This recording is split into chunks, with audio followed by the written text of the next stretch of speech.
December 11th is the next one. It's gonna be in Puerto Rico, and we're just ready for it. We're very, very excited for this opportunity, and we'll make the best of it. What's your 2016 looking like? Who do you want? Rematches? Someone new? Who would you like to see? Well, the thing is, this is going to be a WBO. Hopefully, it's going to be a WBO championship. And with that in mind, there's other world champions out there that I'm willing to stake the belt, or to take the belt. Challenges is what I look for in life, and that's one thing I got to do is just reach out to the best fighter out there and make it happen. How tough is your division? Pardon me? How tough is your division? Tough. You got Rigondeaux in there, you got the Framptons, Quiggs, the guys from Europe, and they're great. They're great, and that's one thing that what brings me to this weight class is to be able to prove to myself that I can be competitive with these guys. When I was at the Mares-Santa Cruz fight, and when Mares lost, I said you and Mares would be a great fight.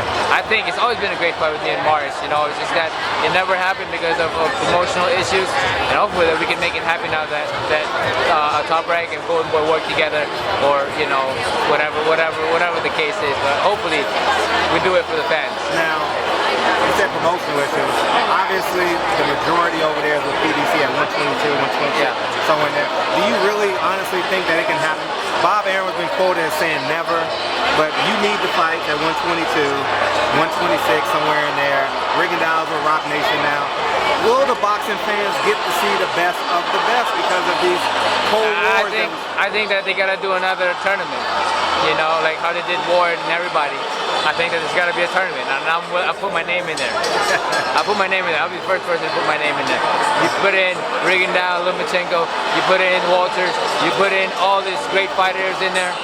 Let's bring it. I think that's something that will revive boxing. Is the best fighting the best. And I'm all in for that. What's your impression of Lomachenko? He's a great fighter. He's just too much of a boxer.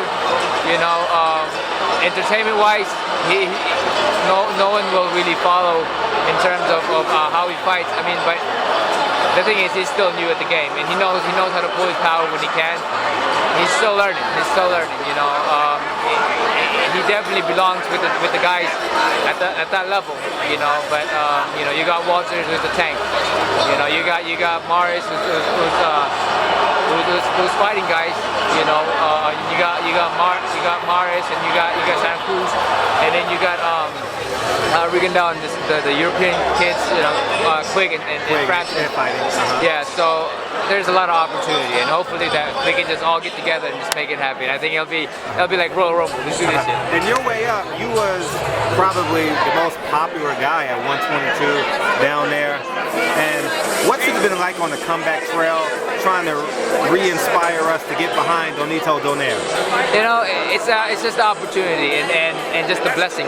Just being grateful is something that I start off every day, and I go in there and make day by day, make fight by fight, and I always entertain. I may win, I may lose. You guys are always gonna have a blast. That's what I give you guys is what I can give you at the best of my ability, and I'll always be. You guys will always enjoy that. And last, how many times do you want to fight next year? If I can do 3 or 4 times like I did in 2011, let's make it happen. Or in 2012, let's make it happen. Appreciate it, Nonito.